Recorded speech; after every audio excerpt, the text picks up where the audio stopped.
সুপ্রিয় ভিউয়ার্স, আসসালামু আলাইকুম। মৃধা মিডিয়ার পক্ষ থেকে আপনাদের সবাইকে স্বাগতম। এবং এখন যে নিউজটি শেয়ার করব সেটা হচ্ছে অত্যন্ত গুরুত্বপূর্ণ নিউজ।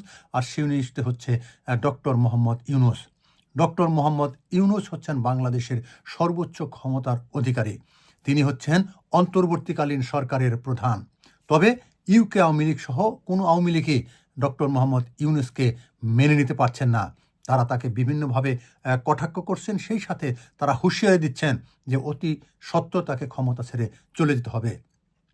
আওয়ামী লীগের এক নেতা বলেন যে শেখ হাসিনা পদত্যাগ করেননি, তাকে জোর করে দেশ থেকে বিতাড়িত করা হয়েছে। এর অন্যতম কারসাজি করেছেন ডক্টর মোহাম্মদ ইউনূস। তাই ডক্টর মোহাম্মদ ইউনূস যত দ্রুত সম্ভব শেখ হাসিনাকে ফিরিয়ে এনে তাকে পদত্যাগ করে দেশ ছেড়ে যাওয়ার তারা হুমকি দিয়েছে। সুপ্রিয় ভিউয়ার্স, শুনুন সেই বিস্তারিত। ডক্টর ইউনূস একজন আমেরিকার এজেন্ট। সে আমেরিকার এজেন্ট হিসাবে নোবেল প্রাইজ পেয়েছে। বর্তমানে আমেরিকা সহ এদেশের স্বাধীনতা বিরোধী শক্তিরা ষড়যন্ত্র করে কোটা আন্দোলনের নামে বাংলাদেশে হত্যা, জ্বালাও পোড়াওয়ের মাধ্যমে মাননীয় প্রধানমন্ত্রী জননেত্রী শেখ হাসিনা যাতে মানুষের মৃত্যু না হয় সেই জন্য উনি দেশ ত্যাগ করতে বাধ্য হয়েছেন।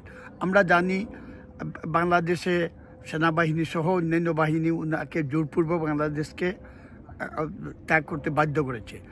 ডক্টর ইউনূস অবৈধ অসাংবিধানিকভাবে নির্বাচিত হয়েছেন ইন্টেরিয়াল গভর্নমেন্টের প্রধান হিসাবে। উনি সম্পূর্ণরূপে অবৈধ এবং আমি উনাকে 18 কোটি মানুষ মনে করে, 90% মানুষ মনে করে উনি অবৈধ এবং আমেরিকার এজেন্ট। সেন্ট মার্টিন দ্বীপ দেওয়ার জন্য উনি এই এজেন্ডা নিয়ে বাংলাদেশের মসনদে বসেছেন। উনাকে আমি হুঁশিয়ার করে দিতে চাই, অচিরেই আগামী 2-3 মাসের ভিতর উনি কোথায় পালাবেন, আমেরিকায় পালাবেন। ইরানের শাহর মতো, এই ইরানের শাহ আমেরিকার এজেন্ট ছিল।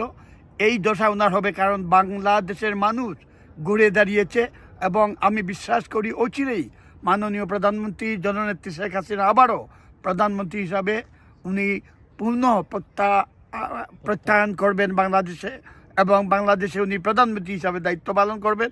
কারণ এখনও মাননীয় প্রধানমন্ত্রী নির্বাচিত প্রধানমন্ত্রী এবং ইউনূস অবৈধ, সম্পূর্ণরূপে অবৈধ আমেরিকার এজেন্ট হিসাবে সে যে ভয় দেখাচ্ছে। 7.5 কোটি বাঙালি 1971 সালে আইয়ুব খানের চক্ষুকে ভয় করে নেয়। ইউনূস তো সামান্য একজন সুদগুর, এই সুদগুরকে কেউই ভয় করে না। অসংখ্য ধন্যবাদ।